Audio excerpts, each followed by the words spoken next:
بسم الله الرحمن الرحيم. ألف لام ميم. تنزيل الكتاب لا ريب فيه من رب العالمين. أم يقولون افتراه بل هو الحق من ربك لتنذر قوما ما أتاهم من نذير من قبلك لعلهم يهتدون. الله الذي خلق السماوات والأرض وما بينهما في 6 أيام ثم استوى على العرش ما لكم من دونه من ولي ولا شفيع أفلا تتذكرون. يدبر الأمر من السماء إلى الأرض ثم يعرج إليه في يوم كان مقداره 1000 سنة مما تعدون.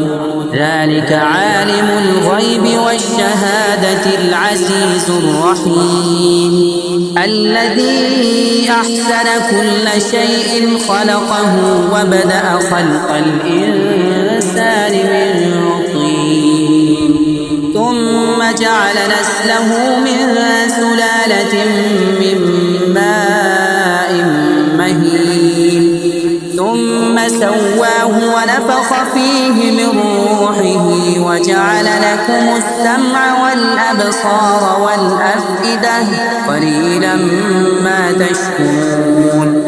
وقالوا أئذا ضللنا في الأرض أئنا لفي خلق جديد بل هم بلقاء ربهم كافرون.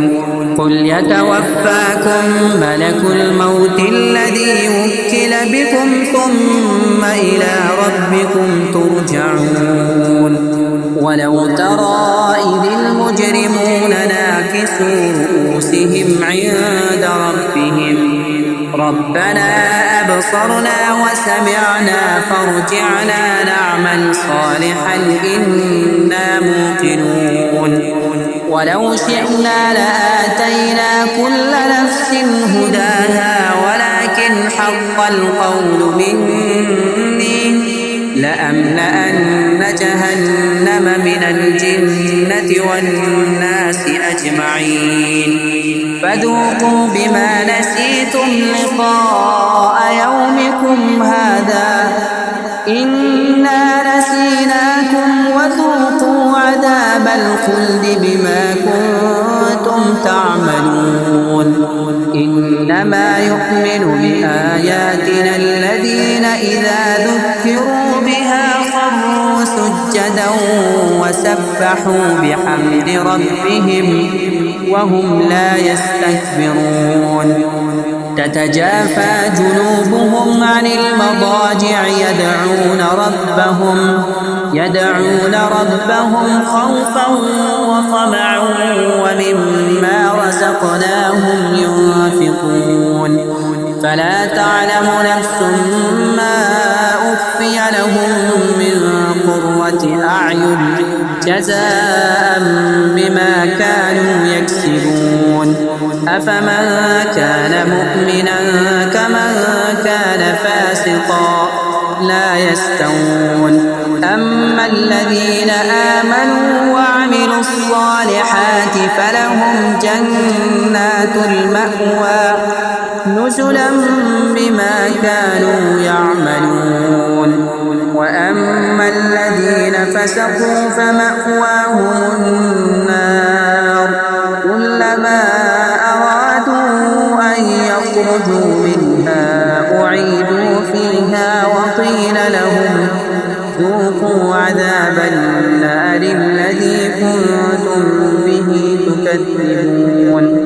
ولنذيقنهم من العذاب الأدنى دون العذاب الأكبر لعلهم يرجعون. ومن أظلم ممن ذكر بآيات ربه ثم أعرض عنها إنا من المجرمين منتقمون.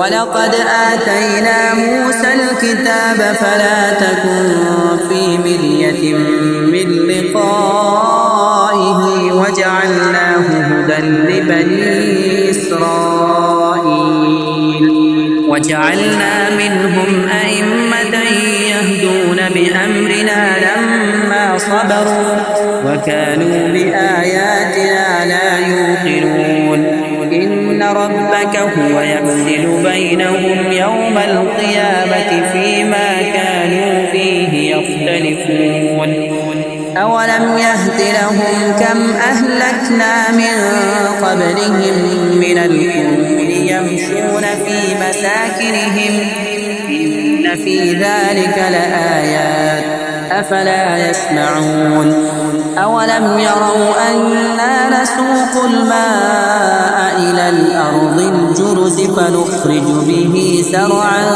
تأكل منه أنعامهم وأنفسهم أفلا يبصرون ويقولون متى هذا الوعد إن كنتم صادقين قل يوم الفتح لا ينفع الذين كفروا إيمانهم ولا هم ينظرون فأعرض عنهم وانتظر إنهم منتظرون.